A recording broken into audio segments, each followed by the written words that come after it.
बताएंगे आपको नीड का प्रयोग कहां पर और किस तरह करना है। नीड का प्रयोग मुख्य रूप से 3 प्रकार से हो सकता है। नंबर 1, जहां पे निषेधात्मकता हो। निषेधात्मक का मतलब जहां पे किसी कार्य को ना करने की हिदायत दी जाए या आपको जानकारी दी जाए, वहां पे हम किसका प्रयोग करते हैं?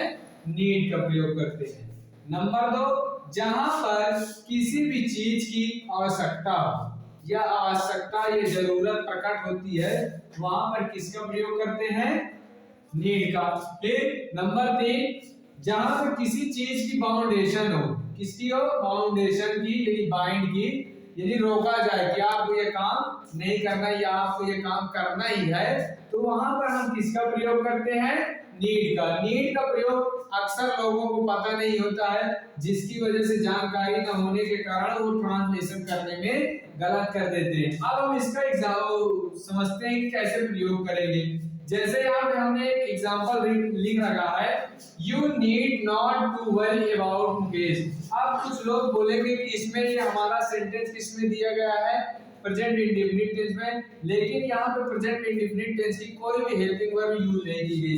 कारण ये क्योंकि हम ये यहाँ पे नीड ही हमारा क्या माना जाएगा?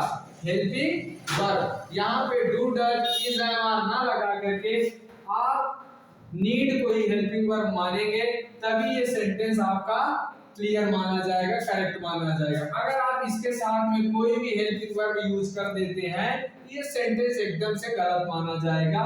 यहाँ पे नीड को ही आपको हेल्पिंग वर्ब माना जाएगा। फिर यहाँ पे अगला सेंटेंस हमने लिया है, जैसे अगर कोई आपको कह दे कि किसी काम को करने की जरूरत या नहीं है, तो आपको उसमें भी क्या करना है? नीड को हेल्पिंग वर्ब ही मानेंगे। जैसे Ruchi need not go to hospital now, यानी रुचि को अब अस्पताल जाने की जरूरत नहीं है। तो हिंदी में इसका ट्रांसलेशन करने से ये लगता है प्रेजेंट इंडेफिनिट में है, लेकिन इसका प्रेजेंट इंडेफिनिट में ट्रांसलेशन ना करके हम यूज ऑफ नीड का प्रयोग करते हैं। तो ये था नीड का प्रयोग हमने बताया। अगर आपको हमारी वीडियो समझ में आती हो, हमारा जानकारी समझ में आती है, तो वीडियो को लाइक करें, सब्सक्राइब करें और शेयर करें।